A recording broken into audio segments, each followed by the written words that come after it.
அக்கா, ஏற்கனவே நம்ம மாப்பிளைய பாக்குறது மிஸ் ஆயிடுச்சு. இன்னைக்கு அவரை நான் தான் ஃபர்ஸ்ட் பாப்பேன்.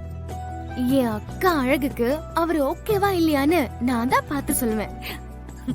அதெல்லாம் அவர் அழகா தான் இருப்பாரு. ஓஹோ, அதுக்குள்ள மாப்பிளைக்கு சப்போர்ட்டா? அது மட்டும் இல்லக்கா, என் அக்காவுக்கு என்னெல்லாம் பிடிக்கும், எப்படி இருந்தா பிடிக்கும்னு அவர்கிட்ட ஒரு லிஸ்டே கொடுக்கணும். அது போக சில கேள்வியும் கேட்க வேண்டியிருக்கு. கேள்வியா? என்னடி அது? அதெல்லாம் கல்யாணத்துக்கு அப்புறம் மாமா கிட்ட கேட்டு தெரிஞ்சுக்கோ. மாமா மச்சனிச்சுக்குள்ள 1000 கேள்வி இருக்கும். அதுல நீ தலையிடக்கூடாது. ஏய், ஆ.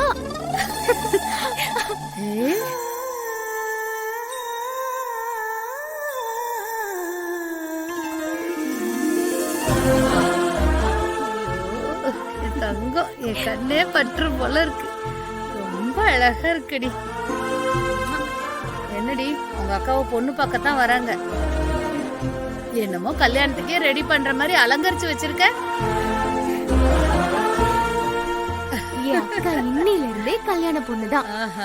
பாக்க வர்ற மாப்பிள்ள கையோட தாலி கட்டி கூட்டிட்டு போயிட்டு போறாரு. விளையாட்டுக்கு தண்டி சொன்னேன். சரி சரி, சீக்கிரமா ரெடி ஆகுங்க. மாப்பிள்ளை வீட்ல இருந்து வர நேரமாச்சு. அம்மா, அவ்வளவுதான், முடிஞ்சிருச்சு. அவங்க வந்ததுக்கு அப்புறம் சொல்றேன், நீ அக்காவை கூட்டிட்டு வந்துரு.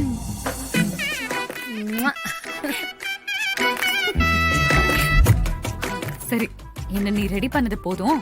நீயும் போய் புடவை கட்டிட்டு வா. நான் எதுக்குக்கா? எனக்கு இந்த ட்ரெஸ்ஸே ஓகே தான். என்ன விளையாடுறியா? என்ன பொண்ணு பாத்துட்டு போன கையோட உன் ஆளை பார்த்து பேசிட்டு வந்துடலாம். நீ என்ன பண்ற? சீக்கிரம் போய் ரெடி ஆயிட்டு வந்துரு. அக்கா, முதல்ல இது நல்லபடியா முடியட்டும். என் விஷயத்த அப்புறமா பாத்துக்கலாம். இந்த கதையே வேண்டாம். உன் விஷயத்த இன்னைக்கே பேசி முடிக்கிறோம். உன் ஆள் வேற எங்க கடையில தான் வேலை செய்யறான்னு சொல்லிருக்க. அதனால நிச்சயம் முடிச்ச கையோட ஆன்ட்டி கிட்ட பேசி அவனுக்கு ஒரு ப்ரொமோஷன் வாங்கி கொடுத்துடுறேன். ஓகேவா? அதெல்லாம் வேணாம்க்கா. என்ன வேண்டாம்? என் தங்கச்சி வீட்டுக்காரர் என் அளவுக்கு வசதி இல்லைனாலும் ஒரு பெரிய போஸ்டிங்ல இருந்தா தானே நானும் கௌரவமா சொல்லிக்கலாம். உன் லைஃப செட்டில் பண்ண வேண்டியது என் பொறுப்பு தானே. என்ன யோசிக்கிற?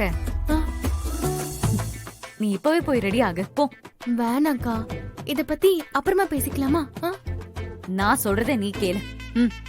போய் அழகா புடவை கட்டு போ. அக்கா, போ வெண்ணிலா, போ, போ.